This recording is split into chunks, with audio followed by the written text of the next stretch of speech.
শেখ হাসিনা আবারও তার একটা অডিও কল প্রকাশ করেছেন।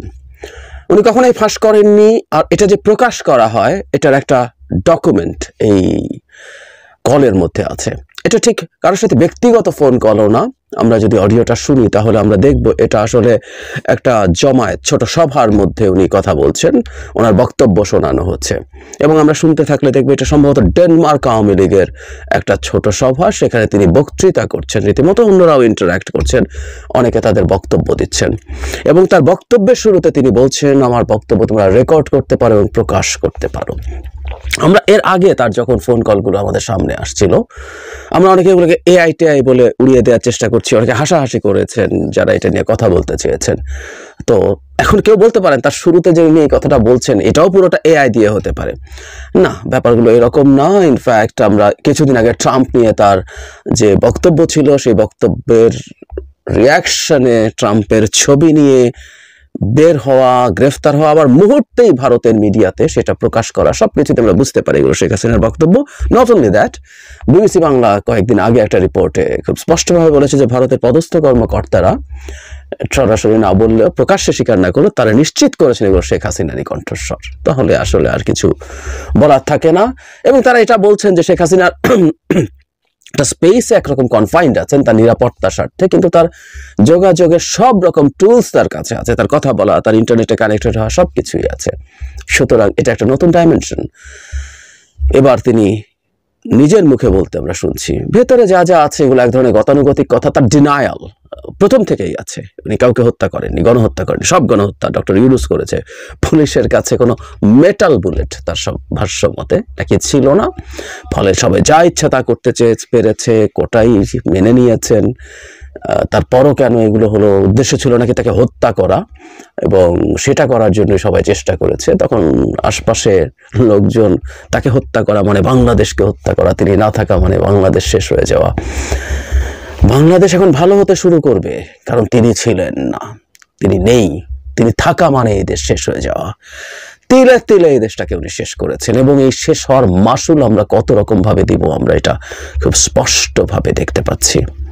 যাই হোক, দীর্ঘ আলো কথাবার্তা, অনেক লম্বা কথাবার্তা বলছেন তারা, নানান রকম বক্তব্য দিচ্ছেন, তার পাশে পাল্টাপাল্টি ইন্টারাকশনগুলো আমরা শুনতে পাচ্ছি, অসংখ্যবার আপা শুনতে পেয়েছি।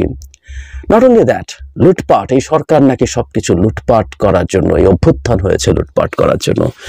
মানে বাংলাদেশের ইতিহাসে বা পৃথিবীর ইতিহাসে এত বড় লুটপাট করা কোনো মানুষ যার নেতৃত্বে এই ঐতিহাসিক লুটপাট হয়েছে, কোনো একদিন এই লুটপাটটা স্টাডি হবে আমাদের রাষ্ট্রবিজ্ঞানে।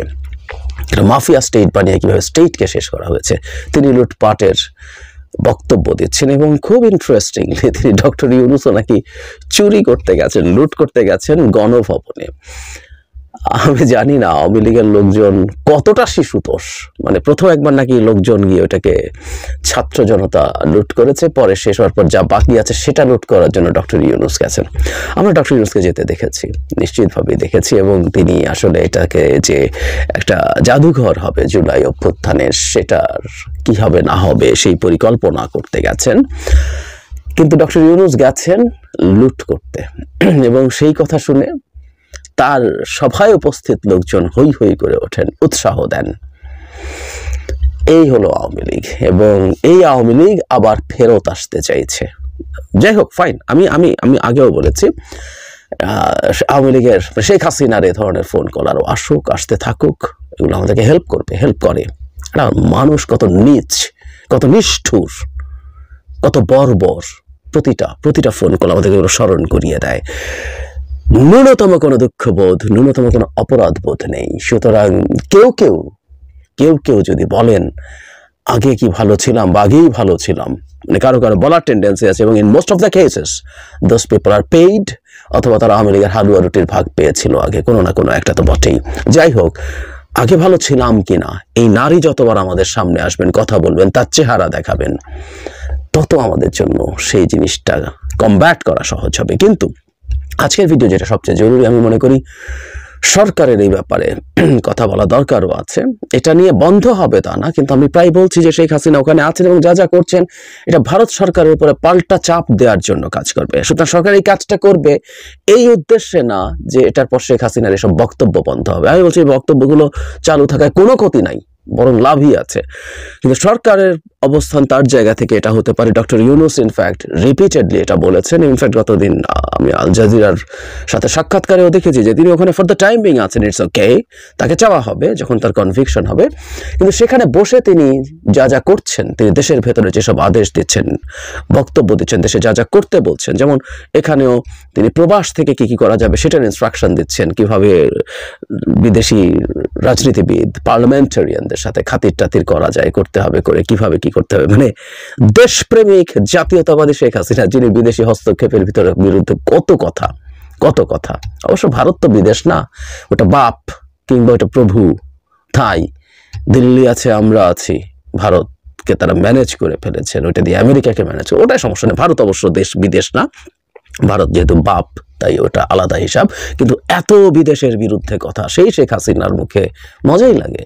ট্রাম্পের ছবি নিয়ে মিছিল করো, ইউরোপে যারা আছো তোমরা ইউরোপের রাজনীতিবিদ এবং পার্লামেন্টারিয়ানদের সাথে খাতির করো, সো দ্যাট এই যে বাংলাদেশে মানবাধিকার লঙ্ঘন হচ্ছে উনি উদাহরণ দিচ্ছেন, মত প্রকাশের স্বাধীনতার অভাব হচ্ছে, এসব কথাবার্তা বলছেন। কতজনের অ্যাক্রিডিটেশন কার্ড বাতিল করা হয়েছে। এই শেখ হাসিনাকে রিপোর্টার্স উইদাউট বর্ডার্স প্রিডেটার বলে, মানে শিকারী, সাংবাদিকদের জন্য প্রিডেটার হিসাবে এনলিস্ট করেছিলেন ইতিহাসে দুজন নারী, আরেকজন আমি ভুল না করলে ক্যারি ল্যাম, হংকংয়ের যিনি প্রশাসক ছিলেন, তাকে ইনক্লুড করেছিল সেই লিস্টে। এবং এরপর থেকে রিপোর্টার্স উইদাউট বর্ডার্সের সাইটে ভিপিএন ছাড়া আর কোনোদিন ঢোকা যায়নি। সেই শেখ হাসিনা মত প্রকাশের স্বাধীনতার কথা বলছে, ভালোই লাগে শুনতে, এর চেয়ে বড় কৌতুক হতে পারে না। যাই হোক, সরকারের যেটা উচিত এই জিনিসগুলো ডকুমেন্ট করে এবং এই ভিডিও শুরুতে যেটা আছে প্রয়োজনে টেকনোলজিক্যালি এগুলোকে চেক করানো, যেগুলো এআই জেনারেটেড কিনা। যদি এআই জেনারেটেড না হয় এই ডকুমেন্ট দিয়ে, এটা এআই জেনারেটেড না কিন্তু এটা পরীক্ষা করিয়ে ডকুমেন্ট সহ ভারতের হাতে তুলে দেওয়া উচিত। তোমার দেশের মাটিতে বসে বাংলাদেশে অস্থিতিশীলতা এবং অস্থিরতা তৈরির চেষ্টা করছে শেখ হাসিনা। এতে ভারত কি কিছু করবে না, কারণ এগুলো ভারতের পরিকল্পনা। এগুলো ইন্ডিয়ায় বসে ইন্ডিয়ার সাথে পরিকল্পনা করে, ইন্ডিয়ার গোয়েন্দা সংস্থার সাথে পরিকল্পনা করেই এগুলো করছেন। ভারত তো চায় অস্থিতিশীলতা হোক, কিন্তু আমরা যখন এই কথাগুলো রিপিটেডলি তাদের কাছে পৌঁছে দিতে পারবো, আমরা চাপ তৈরি করতে পারবো, আমরা ইন্টারন্যাশনালি এই জিনিসগুলো ক্যাম্পেইন করতে পারবো উইথ দ্য ডকুমেন্টস। আবারও বলছি, বললেই হবে না, এই ডকুমেন্টগুলো বিভিন্ন জায়গায় পৌঁছে দেয়া, বিভিন্ন দূতাবাসে পৌঁছে দেয়া, শেখ হাসিনা কি করছে। এই জিনিসগুলো অন্তত আমাদের কূটনৈতিক অবস্থানগুলোকে স্ট্রঙ্গার করতে সাহায্য করবে।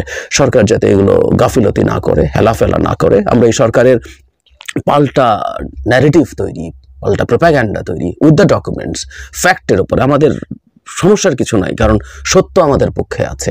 কিন্তু আমরা অনেক ক্ষেত্রে হয়তো দুর্বলতা দেখাচ্ছি এবং আমার মনে হয় সরকারের এই দুর্বলতাগুলো খুব দ্রুত কাটিয়ে ওঠা উচিত।